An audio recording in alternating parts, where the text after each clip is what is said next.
Yeah, what's up for a nightcap? Chill, you know, kick back.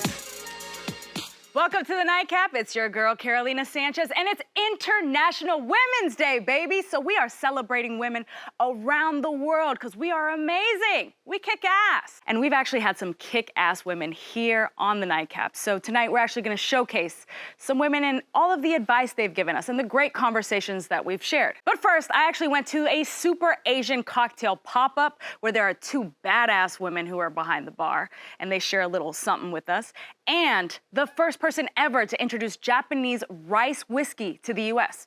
It's a woman, ladies and gentlemen. Well, check it out. So here I am behind the bar with Sharon Young and Carmichael.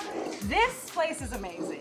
I can't believe you guys just popped up here. Is this something you guys do around the country? This is actually our second time in Houston. We've been doing this for about 4 years, and on our very first year, we did an absolutely insane week-long tour. We went all around Texas. And now in this last year, since we started partnering with Kikori, we've gone to LA, New York, San Francisco, and now Houston. On the Nightcap, we love cocktails. We always invite bartenders to come on, but I don't think I've ever had anything that's super Asian focused. So what are people taking away from a super Asian cocktail pop-up? What are the flavors that they're experiencing? Every single thing you experience should be super Asian. So your glassware, your garnish, the ingredients, the spirit, the decorations, the music, your bartenders. Well, we have 2 syrups on this menu that use soy sauce. Soy sauce? Yeah, we have a ponzu syrup, which is a citrusy soy sauce. And then I made a sake, brown sugar, and soy syrup as well. Salt is really good in cocktails in small amounts. We've been able to mellow down some of the saltiness and bring out all the flavors of the umami. I feel like we lean really heavy on savory cocktails. Like we put a lot of fish sauce. We're not scared to. Fish sauce? Oh, yes. Yeah. Oh no, y'all gotta shake something up for me right now. And you guys each have your own station. Yeah. I assume it gets crazy. It gets packed when you guys are constantly working. Usually, we'll see what happens tonight. Well, I like that you guys feel like home behind the bar. I don't feel like home behind the bar just yet. I'm still learning a thing or two. Do you guys mind shaking up something for us? I would love to. Let's do it! All right, Kara, what are you shaking up, boo? So we call this the KFC Buck. KFC standing for Korean fried chicken. We use a little bit of citrus, a ginger-infused yuzuri. Yuzuri is a yuzu liqueur that we use a lot. Some whiskey, Kikori to be exact. This is probably the most exciting thing here, Yang Nuam syrup. It's gonna be a strawberry-based syrup that also uses gochujang and rice vinegar and a couple other more savory elements. It's based off a sweet and fruity Korean fried chicken recipe. What? Yeah.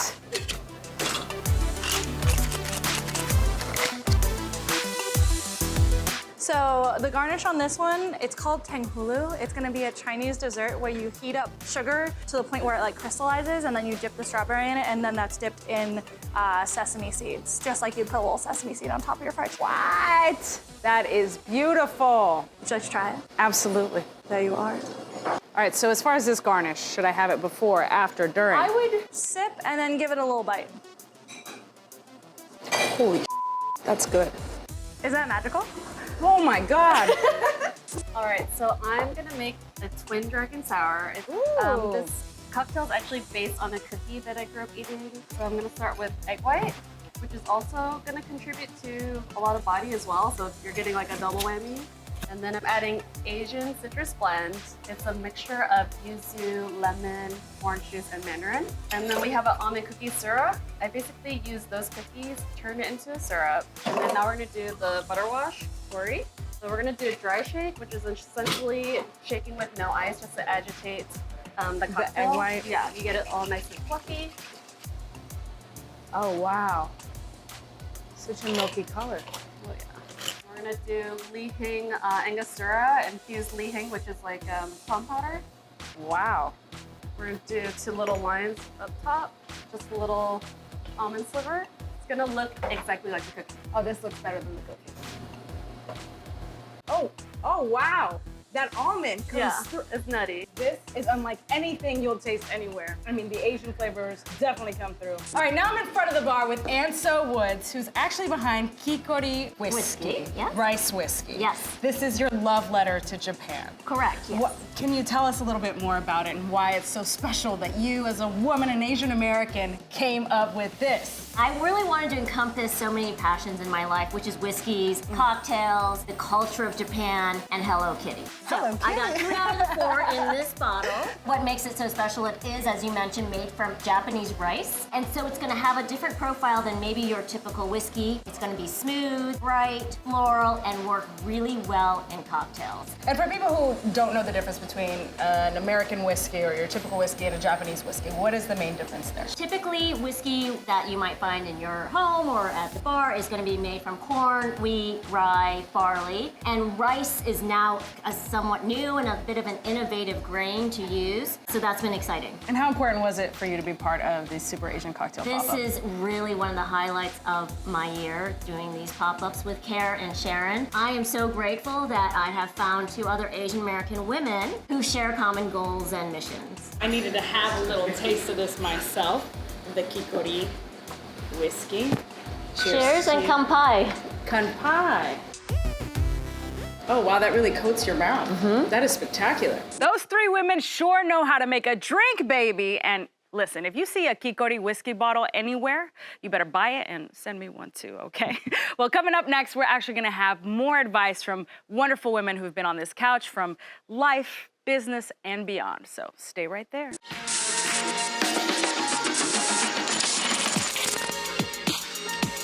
Welcome back to the Nightcap. We've been celebrating women tonight since it's International Women's Day.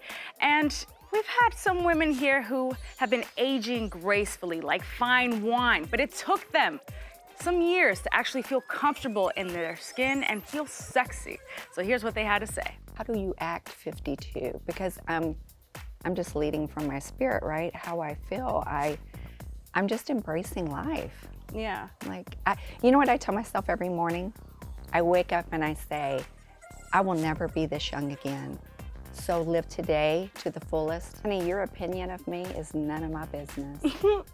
And I'm gonna keep Yep, and I keep pushing. I keep pushing, yes. Josie, what's your opinion And on that's that? it. Liberation. I'm free.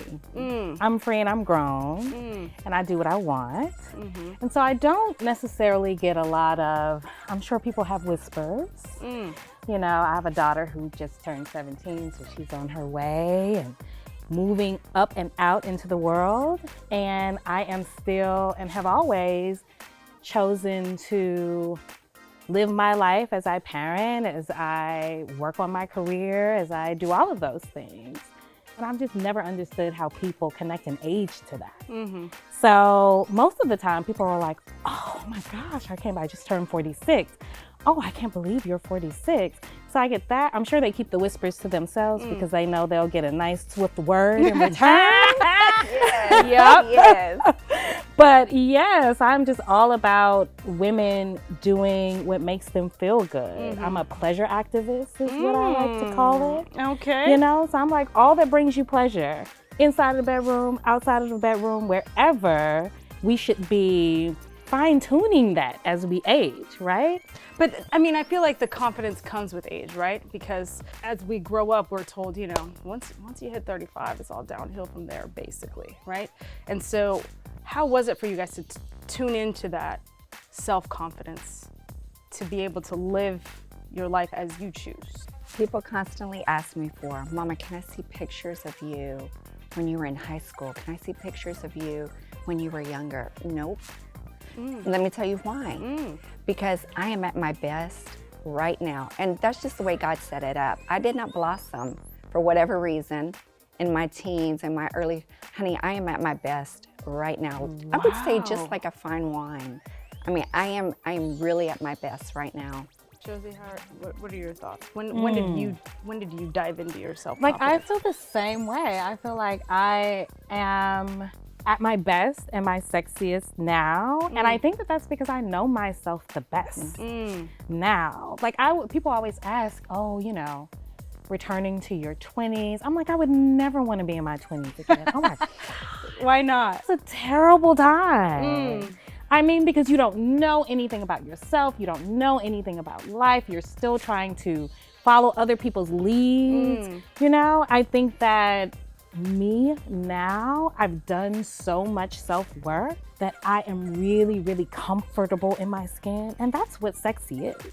That's how we create confidence. Right. That's when we establish our style and figure out like who we really are, is when we get comfortable in our skin to say, hey, listen, This is the body that I have, and I'm going to love it. That's right. This is the face that I have, and I'm going to love it. And I think choosing to see myself and love myself and doing all of the work that takes really makes me stand taller than I ever have. And we want all the women in the world, no matter your age, to stand tall just like Josie. Because man, there's nothing like feeling fine in your skin, ain't that right? Well, coming up next, we're gonna listen to some more ladies on their business advice, what they think you should keep doing and what they would do again. Stay right there.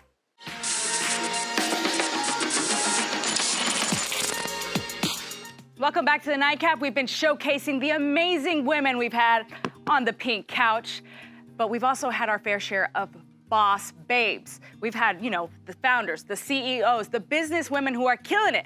And while it all seems like roses and butterflies, it's not always good. So they actually have some advice from what they would do over if they had to start again. Check it out.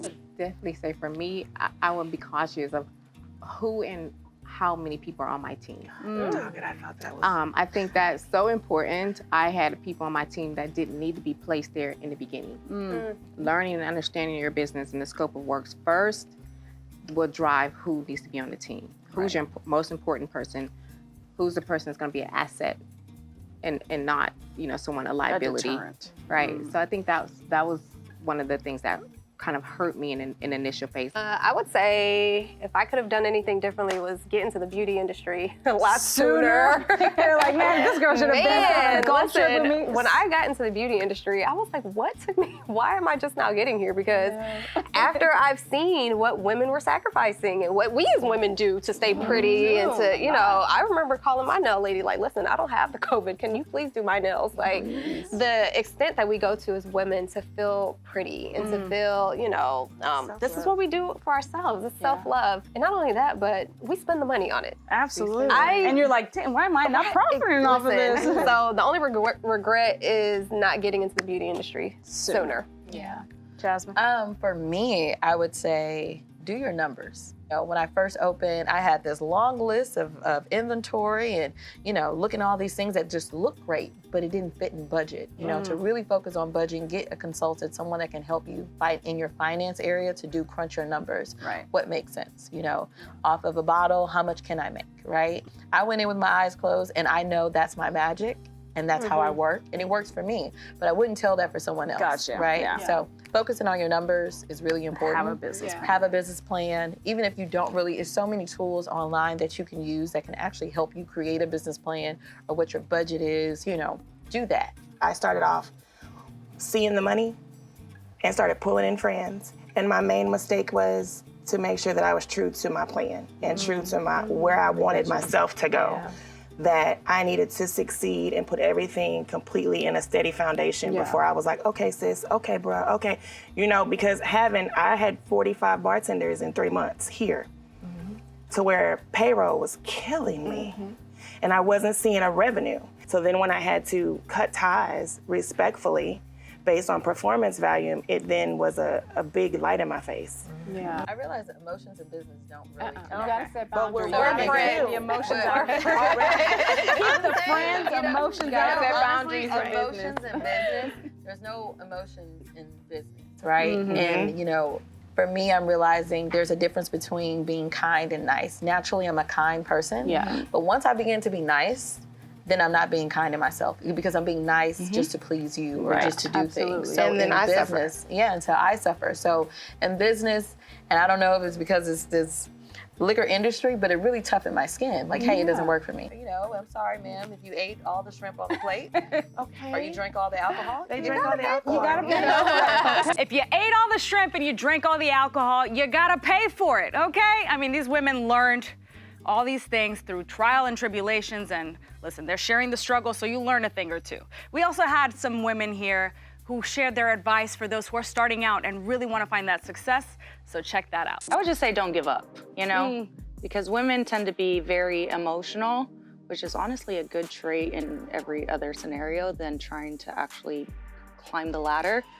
I mean, I'm an emotional human being, and I cry a lot in hyphen, I cry a lot doing loans, you know, but it's all closed doors, you know, and nobody likes to cry or be stressed or anything. So a lot of the times we tend to be like, okay, well, I just can't take it anymore. Let me do something else, right? And have you seen that picture where it's like, you know, someone's like digging for gold and they've been digging and digging and they're right there and they're like, I give up, you know? And it's like that extra step, you know, would have got you the whole gold mine. Yeah. So I would just say like don't give up, be persistent. And honestly, it's not a war against men. So if you see like what made me successful is I saw everyone around me who was male succeeding. I ask them, like, what is it that you do? You know, how are you attacking this? You know, and then just add the little sweet female cherry on top to be, to make it a whole deal. Yeah, I would say probably, you know, I already consider myself an underdog. So when you go in with that mentality, you're like, I don't care about much of anything. We were laughing yesterday because we don't really take no for an answer. Like when we go in there, like I heard somebody hang up on her yesterday, hang up. And she literally was like, hey, I think I lost you. So anyway, you know, and it's not really back to business. Back to business. We're gonna pick. Relentless in her pursuit to get a yes. So we don't really get no's in my business. Okay, got you. Yeah, I would say definitely, this is in general, but especially when working in a male-dominated industry, is be knowledgeable. Yeah. So they could never question you. Come on. Facts. You could never question me on those kicks. Nothing business what I do because I know about it. Right. And so I think that's key. And the resume is there, we could go back. Right. And so I think that's important. But I also want to say, don't get it twisted. Like they said, it'd be hard some days. Yeah. I mean, that's, education. Yeah, but that's knowledge. And being knowledge. knowledgeable, because at the end of the day, like when I'm talking to a client or a borrower or, you know, whoever trying to get the business, I know what I'm talking about. Numbers? So the minute you start telling me like, well, I got a quote from here, and I'm like, oh really? Well, let's look at those numbers because they didn't incorporate the gas, the mileage, the this and that. So really, it just seems like they're trying to do like a bait and switch on you. I'm coming straight forward. If only we could be as straightforward as you, Sada, at all times. But at the end of the day, ladies and gentlemen, we just have to know our stuff when it comes to business. Know it all, baby. From the paperwork to your business plan to exactly what you're working on. Well, coming up next, we're not staying with the business. We're actually gonna talk about how we celebrate women, how we need to. Stay right there.